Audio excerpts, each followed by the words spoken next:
என்ன மாற்று திமுகவுக்கும் அதிமுகவுக்கும்? திமுக ஒரு பஜனை பாடுவான், ஒரு பல்லவி பாடுவான். பாஜக ஒரு வாஷிங் மிஷின் வச்சிருக்கு. அந்த வாஷிங் மிஷின்ல ஊழல்வாதிகளை போட்டு வெளுத்து அப்படி கட்டவளா மாற்றுவாங்க. அப்படிதான் அஜித் பவார் ஊழல்வாதிய யோகே சிகாமணியா மாத்துறாங்க அப்படின்னு பேசுது. சரி, பாஜக வாஷிங் வச்சிருக்கா, உண்மைதான். நீ எந்த வாஷிங் மிஷினை போட்டு வெளுத்து செந்தில் பாலாஜி அப்படி கட்டால மாத்திர? 2016 ஆண்டு அரவக்குறிச்சி பொது தேர்தல், தமிழ்நாடு சட்டமன்ற பொது தேர்தலில் அரவக்குறிச்சி தொகுதிக்கு தேர்தல் தள்ளி வைக்கப்படுகிறது. தஞ்சாவூர் தொகுதிக்கு தேர்தல் தள்ளி வைக்கப்படுகிறது. காரணம், வாக்கு காசு கொடுத்தார்கள் என்று குற்றம் சுமத்தப்பட்டது. அந்த குற்றத்தை சுமத்தியது இதே திமுக தான். அதிமுக வேட்பாளர் காசை மிதமின்றி கொடுத்தார் என்று சொன்னது.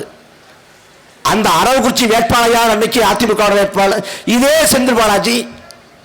பண மதிப்பிழப்பு செய்யப்பட்ட சில நாட்களுக்குள் கட்டுக்கட்டாக பணம் எடுக்கப்பட்டது. பணம் எடுக்கப்பட்ட வீட்டை காக்கிற போது அன்புநாத அவன் செந்தில் பாலாஜியோட பினாமி என்றார்கள். இன்னைக்கு அந்த செந்தில் பாலாஜி எப்படி அப்படி கட்ட வருஷம் மாறினாரு? இதே குளித்தலை சட்டமன்ற பொது தேர்தல் பரப்புரையும் போது அன்னைக்கு இதே ஸ்டாலின் என்ன பேசினாரு? ஸ்டாலின் பேசுற சொல்றாரு, ஊழல்வாதி, ஊழல் பொறிச்சாலி, போக்குவரத்து துறையில வேலை வாங்கி தரன்னு சொல்லிட்டு காசு வாங்கினார் செந்தில் பாலாஜி. குற்றம் சுமத்தியது ஸ்டாலின். சட்டமன்றத்துக்குள்ளே கோபாலபுரம் கொள்ளை கூடாரம், கொள்ளை கூட்டம் என்று பேசியது செந்தில் பாலாஜி. அந்த செந்தில் பாலாஜி திமுகவின் முதன்மை தலைகர்த்தாவாக எப்படி மாறி போனார்? மாறி போனதுக்கு காரணம் என்ன? செந்தில் பாலாஜிக்கு என்ன கொள்கை பிடிப்பா? கோட்பாட்டு மீது பற்றா? பெரியார் மீது, அண்ணாவின் மீது, அம்பேத்கர் மீது, திராவிட கோட்பாட்டு மீது அவ்வளவு ஆழ்ந்த புலமையா? இல்லை. கருணாநிதி குடும்பத்துக்கு, ஸ்டாலின் குடும்பத்துக்கு எவன் சரியா பணம் வசூலிச்சு கப்பம் கட்டுவான்னு பாக்குறேன். சென்னையில் ஒருத்தர் இருக்காரு, சேகர் பாபுன்ட்டு. அவர் அதிமுக சட்டமன்ற உறுப்பினர் இருக்கிற போது சட்டமன்றத்துக்குள்ளே கருணாநிதி அடிக்க பயந்தார். ஆனால் திமுக முதன்மையான அமைச்சர்கள் நீங்க சேகர் பாபு ஒரு ஆளு. ஏன் அங்க ஒரு வேலை பார்க்கிறார். இங்க அதே போல செந்தில் பாலாஜி அவர் என்ன பண்றாரு? மது போத்தலுக்கு, எல்லா மது போத்தலுக்கும் ஒரு போத்தலுக்கு 10 ரூபாய் கூட வாங்கி அந்த பணத்தை திமுகவோட நலனுக்கு அந்த குடும்பத்துக்கு கப்பம் கட்டுறார். அந்த செந்தில் பாலாஜி அப்படி கட்டவர். அந்த செந்தில் பாலாஜி சிறைப்படுத்தப்பட்ட போது மானங்கட்டு போய் கோட்பாடு சொல்லி கொள்கையை பேசிய கம்யூனிஸ்ட் இயக்கம் உட்பட எல்லாம் போராட்டம் நடத்தியது. 15 மாசம் சிறையிலிருந்து வெளில வந்தார் செந்தில் பாலாஜி. வந்த உடனே ஸ்டாலின் சொன்னாரு, தியாகி செந்தில் பாலாஜி.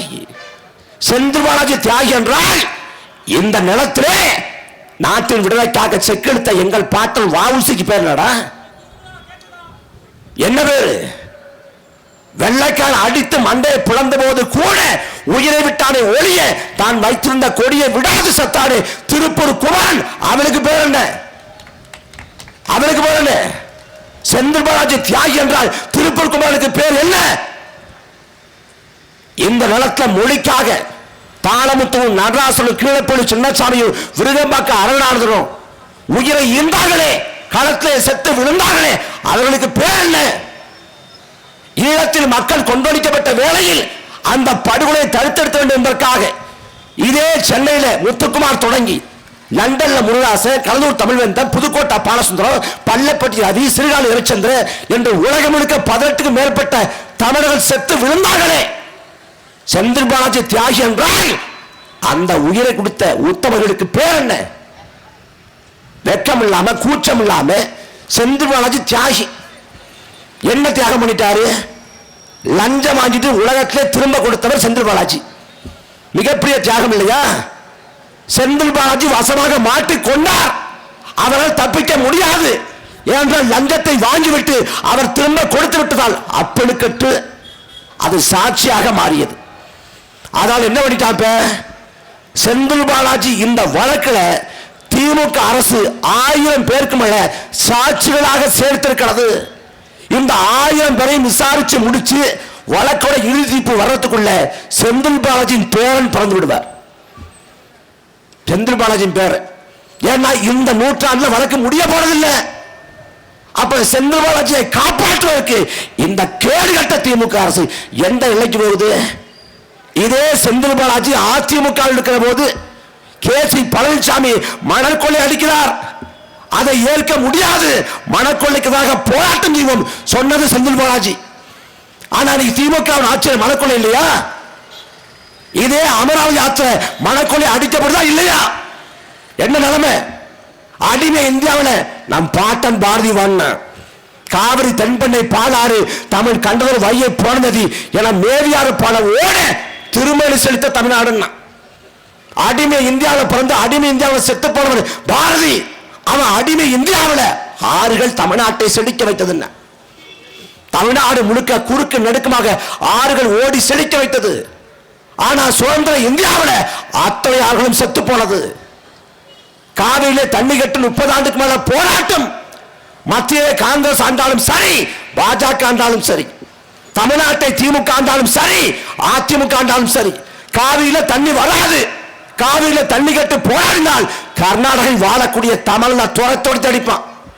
91 பங்கரப்பாங்க கர்நாடக முதலமைச்சர் ஆட்சியிலே காவிரி நடுவமன்றத்தோட இடைக்கால தீர்ப்பு 75 டிஎம்சி தமிழ்நாட்டுக்கு தர வேண்டும் என்று சொன்ன போது அந்த 75 டிஎம்சி தண்ணியை தமிழ்நாட்டுக்கு கொடுங்கள் என்று தமிழ்நாட்டில் போராட்டம் நடத்திய போது கர்நாடகில் வாழ்ந்த தமிழரை துரத்தி அடித்தான். தமிழர் உடைமைகளை சேதப்படுத்தினான். அந்த நிலத்தை வாழ விடாது நூற்றுக்கணக்கான பேரை கொண்டொழிச்சான். தமிழ் பெண்களை பாலியல் கொடுமைக்கு உள்ளாக்கினான். அதற்கு பிறகு மூட்டை முடிச்சை எடுத்துக்கொண்டு அள்ளிக்கொண்டு தமிழ்நாட்டுக்கு அகதிகளாக கர்நாடகில் வாழ்ந்த தமிழர்கள் இடம்பெயர்ந்தார்கள். 2016 இதே தமிழ்நாட்டை சேர்ந்த கேபி என்கிற தனியார் பேருந்துகளை 50 பேருந்துகளை தெருவில் விட்டு கொடுத்தான். காவிரியில தண்ணி கட்ட வராது என்ன வாங்கி தண்ணுங்கிற நோக்கம் திமுகவுக்கோ அதிமுகவுக்கோ ஒரு நாளும் இல்லை. காவிரியிலே தண்ணி வந்தால் மண்ணை கொள்ளையடிக்க முடியாது. காவிரியிலே தண்ணி வந்தால் விவசாய நிலத்தை விட்டு வெளியேற மாட்டான். அதனால் அத்தனையார்களையும் மனக்கொள்ள அன்பு மக்களே, கேரளாவில் 44 ஆற்றுப்படுகை இருக்கு. ஒரு ஆற்றுப்படுகை 2 ஆற்றுப்படுகை இல்ல, 44 ஆற்றுப்படுகை. ஆனால் அங்க மண் அள்ள முடியாது. கேரளாவை அந்த மாநிலத்தை ஆளக்கூடிய ஆட்சியாளம் பாதுகாக்கிறாங்க. உமன் சாந்தி ஆண்டாலும் சரி, பினராயி விஜயன் ஆண்டாலும் சரி, கேரளாவை கடவுளின் தேசம் என்று நினைக்கிறான். அவன் நிலத்தையும் வளத்தையும் பாதுகாத்துக் கொண்டிருக்கான். ஆனா தமிழ்நாட்டு நிலைமை என்ன? அத்தனை ஆறுகளையும் மனக்கொள்ள காவிரியில தண்ணி வரல. ஒரு பக்கம் போராட்டம். அதே சமயம் காவிரி ஆற்றின் துணையாறு அமராவதி, காவிரி ஆற்றின் துணையாறு பவானி, காவிரி ஆற்றின் துணையாறு நொய்யல், இந்த ஆறுகள் செத்து கொண்டிருக்கிறது. அன்பான மக்களே, மனிதன் விஷத்தை என்றால் வாழ முடியாது நுழைதல்வது போல ஆறு நுழைத்தள்ளிக் கொண்டிருக்கிறது. நொய்யல் ஆறு செத்து போனது. அமராவதி ஆறு அழிவின் விளிம்பில் இருக்கிறது. என்ன செய்ய போறோம்? திரும்ப திமுக வாக்கு செலுத்த போறோமா? திரும்ப அதிமுக வாக்கு செலுத்த போறோமா? திமுக ஆட்சியில சட்ட ஒழுங்கு சரியில்லை, அதிமுக போராட்டம் செய்யும். அதிமுக ஆட்சியிலே சட்ட ஒழுங்கு சரியில்லை, திமுக போராட்டம் செய்யும். ஆனா என்றைக்காவது திமுக ஆட்சியிலே மனக்கொள்ளை இருக்கிறது என்று அதிமுக போராடி நீங்கள் பார்த்ததுண்டா? அதிமுக ஆட்சியிலே மனக்கொள்ளை இருக்கிறது என்று திமுக போராடி நீங்கள் பார்த்ததுண்டா? திமுக அதிமுக 2 பேரும் கட்சிகள்ல எந்த கட்சி ஆண்டாலும் சரி இந்த மண் வளத்தை சூறையாடுவான், கொள்ளையடிப்பான். 2000 ஆண்டுகளை பின்னோக்கி போய் பாருங்க. வரலாற்றில் தமிழ்நாட்டை எண்ணற்ற மன்னர்கள் ஆண்டார்கள். அந்நிய மன்னர்கள் படையெடுப்பை நிகழ்த்தினார்கள். தமிழ்நாட்டின் மீது போர் புரிந்தார்கள், சண்டையிட்டார்கள். உயிர் பலி கொடுக்கப்பட்டது. வாதாபி எரிக்கப்பட்டது, உறையூர் எரிக்கப்பட்டது, கோயில்கள் நொறுக்கப்பட்டது, புத்த மடங்கள் தகர்க்கப்பட்டது, தேவாலயம் இடிக்கப்பட்டது. இத்தனை ஆண்டு காலத்தில் எந்த ஒரு மன்னனும் எத்தனை வன்முறை செஞ்சிட்ட போதிலும், எத்தனை போர் புரிந்திட்ட போதிலும், ஒரு ஆற்ற மண்ணை கொள்ளையடித்து அவன் கோட்டை கட்டல, ஒரு மலையை தகர்த்து அவன் அரண்மனை கட்டல. மன்னராட்சி காலத்தில் பாதுகாக்கப்பட்ட இயற்கை வளங்கள் மக்களாட்சி காலத்திலே சூழப்பட்டுக் கொண்டிருக்கிறது. வெள்ளக்காரன் 200 ஆண்டு 300 ஆண்டு இந்த இந்தியாவை ஆண்ட வெள்ளக்காரன் நாட்டின் வளங்களை அள்ளிக்கொண்டு போனான், செல்வ வளங்களை அள்ளிக்கொண்டு போனான். இந்த நாட்டின் மீது மிகப்பெரிய சுரண்டலை செஞ்சான். நம் முன்னோர்களை அடிமைப்படுத்தினா, கொடுமைப்படுத்தினா, தூக்கில தொங்கிட வச்சான். ஆனால் அந்த வெள்ளைக்காரன் இந்த நாட்டின் இயற்கை வளங்கள் மீது கை வைக்கல. ஆனால் 60 ஆண்டுகள திராவிட ஆட்சியிலே இந்த மண்ணின் வளங்கள் சூழப்பட்டுக் கொண்டிருக்கிறது. என்ன செய்ய போறோம்? மறுபடியும் திமுகவுக்கு அதிமுகவுக்கு ஓட்டு போட போறோமா? தமிழ்நாட்டுக்கு 9 லட்சம் கோடி 10 லட்சம் கோடி கடன். அந்த 9 லட்சம் கோடி கடன் 80 லட்சம் கோடி கடனாக மாறினாலும் சரி, என்றாவது ஒரு நாள் அந்த கடனை தீர்க்க முடியும். பொருளாதார சிக்கலை நம்மளால தடுத்து இந்த நிலையை மீட்டு கொண்டு வர முடியும். ஆனால் இந்த நிலத்தின் வளங்கள் சூறையாடப்பட்டால் என்ன செய்ய முடியும்? என்ன செய்ய முடியும்?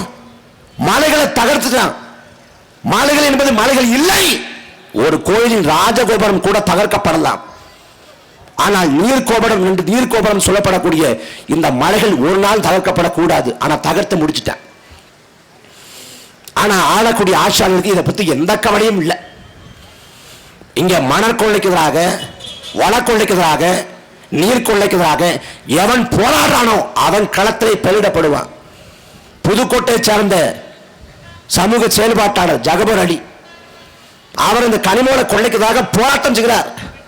போராட்டம் செய்துவிட்டு ஒரு தேதியை குறித்து, இந்த தேதியில் நான் மிகப்பெரிய அளவில் மக்களை திரட்டி ஆர்ப்பாட்டம் செய்ய போறேன் அப்படின்னு அறிவிக்கிறார். மாவட்ட ஆட்சியர் மனு கொடுத்துக்கிறாரு. எந்த தேதியில மாவட்ட ஆட்சியர் மனு கொடுத்தாரோ அந்த தேதியில லாரியை ஒரு முறைக்கு பல முறை அவரை ஏற்றி நச்சு கொண்டான். எங்க பிழைச்சு வாரோ தப்பிச்சு வாரோன்னு பிழைக்கவே கூடாது என்று கொண்டான். தூத்துக்குடியில் நேர்மையான கிராம நிர்வாக அலுவலர் லூடுது மணக்கொள்ளையை தடுத்தார். மணக்கொள்ளைக்கு தான் களத்தில் நின்றார். அவர் அலுவலகத்துக்குள்ளே புகுந்து அவரை வெட்டி சாய்ச்சான். அதே போல இந்த வழக்கொள்ளைக்கு எவன் நின்னாலும் அச்சுறுத்தப்படுவான். திமுக அதிமுக ரெண்டு கட்சியில எந்த கட்சி வந்தாலும் எந்த மாற்றம் அடைய போறதில்லை. இதே செந்தில் பாலாஜி தான் சொன்னார். இங்க இருந்துகிட்டு திமுக ஆட்சிக்கு வந்தோட 10 மணிக்கு ஆட்சிக்கு வந்தா 10:10க்கு மண் அள்ளுங்க, யார் கேட்க போறாங்க? அன்பு மக்களே, மண் தானே மணல் தானே என்று நினைக்கலாம். 1 கியூபிக் மீட்டர் அளவுக்கு மண்ணை எடுத்தால் 3 கியூபிக் மீட்டர் அளவுக்கு நிலத்தடி நீர் மட்டம் கீழே போகும். ஆற்றிலே மண்ணை எடுத்தால் 6 நீரை சேமிக்கிற தன்மையை இழந்துவிடும். தொடர்ச்சியாக மண் எடுக்கிற போது 6 செத்து போகும். 6 ஒண்ணுமில்லாத வளங்களை இழந்து போகும்.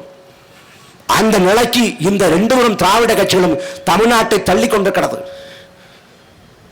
இதுல மறுபடியும் திமுக ஓட்டு போடணும், மறுபடியும் அதிமுக ஓட்டு போடணும். 2021 இதே திமுக என்ன சொல்லிச்சு?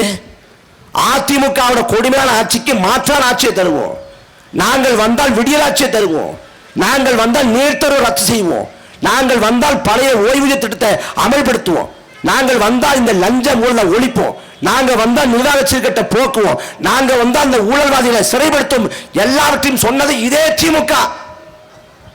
இந்த 4.25 ஆண்டுகால ஆட்சியில் அதிமுகவுக்கு மாற்றாக திமுக என்ன செய்திருக்கிறது?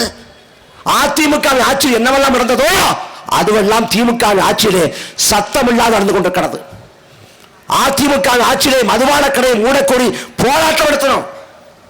தமிழ்நாடு முழுக்க பெண்கள் போராட்டம், திமுக சேர்ந்து போராட்டம் நடத்தியது. இந்தியாவில் இளமதிகளை கொண்ட மாநிலம் தமிழ்நாடு. ஆகவே மதுபான கடையை மூட வேண்டும். தமிழ்நாடு முழுக்க போராட்டம் நடத்திய கனிமொழி. ஆனா இன்னைக்கு கிழமை என்ன? இன்னைக்கு திமுக மதுபான கடையை மூடல. இதே திமுக 2021 தேர்தல் வாக்குறுதி கொடுத்தது, நாங்கள் ஆட்சிக்கு வந்தால் படிப்படியாக மதுவிலக்கை அமல்படுத்துவோம். மாவட்டந்தோறும் சுகாதாரத்துறை அமைச்சகம் சார்பாக குடியால் பாதிக்கப்பட்டவர்களை மீட்பதற்கு மீட்பு நிலையங்கள் அமைப்போம் சொன்னது திமுக. ஆனா ஒண்ணும் செய்யல. இப்ப ஐயா ஸ்டாலின் என்ன சொல்றாங்க? போதையின் பாதையில போகாது. சரி, போதையின் பாதையில போகல, காட்டுக்குள்ள போயிடலாமா? எங்கிட்டு போறது? சரி, பாதையில போதை வச்சா பரதேசியவன் இந்த சாலையில போனா ஒண்ணு மதுபான கடை இங்க இருக்குது, இல்ல அந்த பக்கம் இருக்குது. இங்க ஊர்கள்ல விளையாட்டு திறன் இல்லாத ஊர் இருக்கு, விளையாட்டு திறன் இல்லாத ஊர் இருக்கு, நூலகம் இல்லாத ஊர் இருக்கு, மைதானம் இல்லாத ஊர் இருக்கு, உடற்பயிற்சி கூடம் இல்லாத ஊர் இருக்கு. ஆனா மதுபான கடை இல்லாத ஒரு ஊர் இருக்கா? தமிழ்நாட்டில் 1 கோடி குடும்பங்கள் மதுவால் பாதிக்கப்பட்டிருக்கிறது. மது என்பது ஒரு பழக்க வழக்கம் இல்ல, நோய். மதுவால பாதிக்கப்பட்ட குடி நோயாளிங்கிறார் அண்ணல் காந்தியடிகள். மதுபான கடையை மூட சொல்லி போராட்டம் நடத்திய காலம் போய் இன்னைக்கு தமிழ்நாடு முழுக்க கஞ்சா விநியோகம், கஞ்சா அவின் போன்ற போதைப் பொருட்களின் புழக்கம் கடைக்கோடி வரைக்கும் போயிடுச்சு. தலைநகர் சென்னை தொடங்கி கடைக்கோடி கிராமம் வரை மிதமிஞ்சிய போதைப் பொருட்களின் புழக்கம். அதிமுக ஆட்சி காலத்தில் சட்டமன்றத்துக்கு குட்காவோடு போனார் ஐயா ஸ்டாலின். அப்ப சபாநாயகர் கேட்டாரு, இந்த சட்டமன்றத்துக்குள்ள இந்த பொருட்கள் அனுமதி இல்லை, எதுக்காக குட்கா எடுத்துட்டு வந்தீங்கன்னு சொன்னாரு. கேட்டவன சொல்றாரு, போதை பொருட்கள் எளிதா தமிழ்நாட்டில் புழக்கம் இருக்குது, அதுல இந்த குட்காவெல்லாம் எளிதா கிடைக்குது, அதை எடுத்து காட்டவே எடுத்து கொண்டு வந்தேன்னு. அன்னைக்கு குட்காவோட போனாரு. இன்னைக்கு தமிழ்நாட்டு சட்டமன்றத்துக்குள்ள கஞ்சாவோட போகலாமா? 20 ஆண்டு காலமா கள்ளச்சாராய மரணங்கள் இல்லை. ஆனா திமுக ஆட்சிக்கு வந்த பிறகு இந்த 5 ஆண்டுகள் ஆட்சியில 100க்கும் மேற்பட்டவன் கள்ளச்சாராயம் குடிச்சு செத்து போனான். மரக்கான செங்கல்பட்டு போன்ற பகுதியில் கள்ளச்சாராய மரணங்கள் 20க்கும் மேற்பட்டவன் செத்து போனான். நாங்கள் இருப்பும் கரம் கொண்டு ஒடுக்குவோம், ஒருத்தரையும் சும்மா விட மாட்டோம் வாக்குறுதி கொடுத்தது ஸ்டாலின்.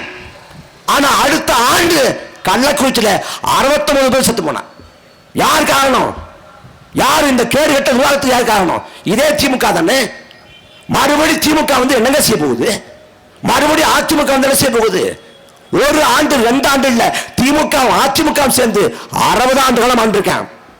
திமுக 25 ஆண்டு காலம், அதிமுக 31 ஆண்டு காலம். இந்த ஆண்டு காலத்தில் தமிழர்களை எந்த அளவுக்கு முன்னேற்றி விட்டுருக்காங்க.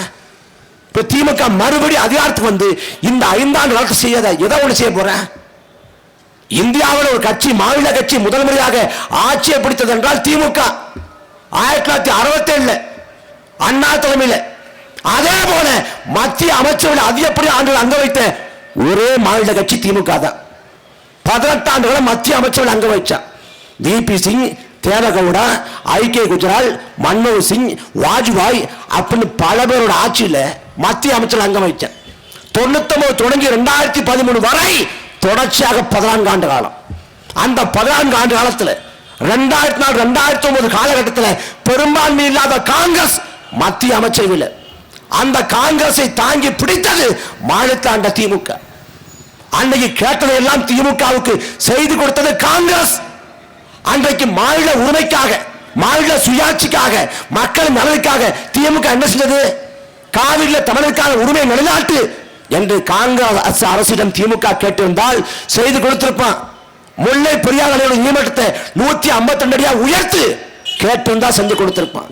கச்சத்தீவை மேட்டி ஏடு கேட்டிருந்தால் இடுப்பதற்கான வேலைகள் செஞ்சிருப்பான். கல்வியை மாநில பட்டியலில் கொண்டு வா, ஆளுநர் பதவி நீக்கு, அல்ல ஆளுநருக்கான அதிகாரத்தை மட்டுப்படுத்து, கட்டுப்படுத்து, ஏதாவது ஒன்றை கேட்டு திமுக செய்து கொடுத்ததா? எதுவும் இல்லை. அதிகாரத்துக்கு எதுவும் பேச மாட்டேன். அதிகாரத்தை பிறகு ஆட்டுக்கு தாடி இருக்கு, நாட்டுக்கு ஆள் இருக்கு. இப்ப 2026 சட்டமன்ற பொது தேர்தலில் நிலைமை என்னன்னா, ஒரு சட்டமன்ற தொகுதிக்கு மிக குறைந்தது 30 கோடியை திமுக அதிமுக வாரி இறைக்க போகுது. 30 கோடி. ஒரு சட்டமன்ற உறுப்பினர் தொகுதி மேம்பாட்டு நிதியே 15 கோடி தான். ஆண்டொன்றுக்கு 5 கோடி, 5 ஆண்டுக்கு சேர்த்து ஆண்டொன்றுக்கு 3 கோடி, 5 ஆண்டுக்கு சேர்த்து 15 கோடி. ஆனா 30 கோடி 40 கோடியை கொட்டி வச்சு இவன் சட்டமன்ற உறுப்பினராக மாறுறான்னா இவன் என்ன செய்ய போற? இவன் ஊரடிச்சு உலையில போட போறேன், ஒட்டுமொத்த ஊரே முங்காம் போட போறேன். அதற்கான சாட்சிகள் நிகழ்ந்து கொண்டிருக்கிறது. திமுக தொடங்குற வேலையில, தொடங்கி முன்னேற வேலையில அண்ணாவை தோற்கடிக்க காங்கிரஸ் காசு கொடுத்தது. அண்ணா நின்ற தொகுதியில் மட்டும் அன்னைக்கு 10 காசு 5 காசுன்னு கொடுத்தாங்க. அன்னைக்கு அண்ணா சொன்னாரு, என்னை தோற்கடிக்க 6 மலை தாண்டி 7 மலைக்கு போய் வெங்கடேச பெருமாளை கூட்டி வர்றாங்க, வெங்கடேச பெருமாள் மேல சத்தியம் வாங்குறாங்க, இவரை எதிர்க்க தெம்பில்ல, திராணி இல்ல, வக்கு இல்ல என்று கேட்டவர் அண்ணா. அந்த அண்ணாவை வெளிவந்த திமுக, அந்த அண்ணாவை பெயரில் வச்சக்கூடிய அதிமுக 2 கட்சியும் தான் வாக்கு காசு கொடுக்குது. வாக்கு காசு நமக்கு காசு கொடுத்து சட்டமன்ற உறுப்பினராகி, நமக்கு காசு கொடுத்து பார்லிமெண்ட் உறுப்பினராகி, நமக்கு காசு கொடுத்து அமைச்சராகி நமக்காக ஊழியம் செய்வானா, நமக்காக சேவை செய்வானா, நமக்காக உழைப்பானா, நமக்காக தொண்டு புரிவானா? எதுவும் செய்ய மாட்டான். அவன் கொள்ளையடிப்பான், 100 விழுக்காடு கொள்ளையடிப்பான். இந்த திமுக அதிமுக 2 வரும் தீய சக்திகளை நாம் புறந்தள்ளணும். ஒட்டுமொத்தமாக இந்த மண்ணை விட்டு அப்புறப்படுத்தணும். அதுக்கு சரியான தேர்தல் களம் 2026 தேர்தல் களம். அரசியல் பிழைத்தாருக்கு அறமே கூட்டாகும் தமிழக இலக்கியம் பாடுகிறது. ஆனால் இன்றைக்கு அற உணர்ச்சி சாகடிக்கப்பட்டு விட்டது. ஆட்சியாளர் ஊழல் பண்றான், அமைச்சர் ஊழல் பண்றான், சட்டமன்ற உறுப்பினர் ஊழல் பண்றான், பார்லிமெண்ட் உறுப்பினர் ஊழல் பண்றான் எங்க நிலையை கடந்து மக்களை ஊழல்வாதிகளாக மாத்திட்டார். லஞ்சம் கொடுப்போரும் இது வாங்குவோரும் இது இறைவனின் சாபம் உண்டாகட்டும் நபிகள் நாயகர் சொல்றாரு. அவரே சொல்றாரு ஒரு காலம் வரும் அந்த காலத்திலே நேர்மையோடு வாழ்வது என்பதே நெருப்பு துண்டுகளை கையில் வைத்திருப்பார்கள் ஒப்பாங்க. உன்னால நேர்மையா வாழ முடியாதா அப்படின்னு சொல்றாரு. அவர் சொன்ன காலம் நாம் வாழ்ந்து கொண்டிருக்க இந்த காலம் தான், தற்காலம் தான். என்ன நிலைமை? ஒருத்தன் நேர்மையா இருப்பான், உண்மையா இருப்பான், மக்களுக்காக உழைப்புறமா உழைப்பான். ஆனா மக்கள் அவனை பார்த்து சொல்லுவான் பிழைக்க தெரியாதவன், தானும் படுக்க மாட்டான் தள்ளியும் படுக்க மாட்டான். ஒருத்தன் ஊரடிச்சு உலையில போடுவான், செந்தில் பாலாஜி மாதிரி. மகராசன் எப்படி வாழ்றான் பாருடா. வாழ்ந்தா இந்த மாதிரி வாழணும். யாரு? எந்த மக்கள் நல்லா வாழணும் நேர்மையா உழைக்கிறோமோ அந்த மக்கள் நேர்மைய உண்மைய உதாசீனப்படுத்துற இந்த நிலைக்கு நம்மை தள்ளியது யார்? மாறி மாறி ஆண்ட திராவிட கட்சிகள். ஆண்டுமே இந்தியாவிலே ஜாலியன் வாலாபாக் படுகொலை, அந்த படுகொலை கண்டித்து இன்றைக்கு வரை வரலாற்றின் பக்கங்கள்ல பதிவு செய்கிறோம். வரலாற்றில் கருப்பு பக்கத்தால் எழுதப்படுது. ஜாலியன் வாலாபாக் படுகொலை நடைபெற்று முடிந்து 100 ஆண்டுகளை கடந்து விட்டது. 100 ஆண்டை கடந்த பிறகு எந்த இங்கிலாந்து நாட்டை சேர்ந்த வெள்ளைக்காரன் சுட்டுக் கொன்றானோ அதே இங்கிலாந்து நாட்டின் பார்லிமெண்டத்தில் ஜாலியன் வாலாபாக் படுகொலை வரலாற்று பேரவலம். அன்றைக்கு அப்படி நிகழ்ந்திருக்க கூடாது என்று இன்னைக்கு இருக்கக்கூடிய தற்கால தலைமுறை மன்னிப்பு கேட்கிறது, வருத்தம் தெரிவிக்கிறது. ஆனால் நம் சமகாலத்தில் வாழக்கூடிய சமகாலத்தில் தூத்துக்குடி நடந்த துப்பாக்கி சூட்டுக்கு யார் வருத்தம் தெரிவித்தது? யார் மன்னிப்பு கோரியது? அதிமுக ஆட்சியிலே தூத்துக்குடி துப்பாக்கி சூடு அன்றைக்கு இதே திமுக கண்டித்தது. நாங்கள் ஆட்சிக்கு வந்தால் குற்றவாளிகளை கூண்டி ஏற்றுவோம், ஒருவரையும் விடமாட்டோம், மன்னிக்க முடியாத பேரவலம் படுவாதம் என்று பேசியது திமுக. ஆனா திமுக ஆட்சிக்கு வந்த பிறகு தூத்துக்குடியில் எவன் மக்களை சுட்டுக் கொண்டானோ அவர்களை பாதுகாத்தது, படுகொலை செய்து முடித்தது அதிமுக. படுகொலை செய்தவர்களை காப்பாற்றிக் கொண்டிருப்பது திமுக.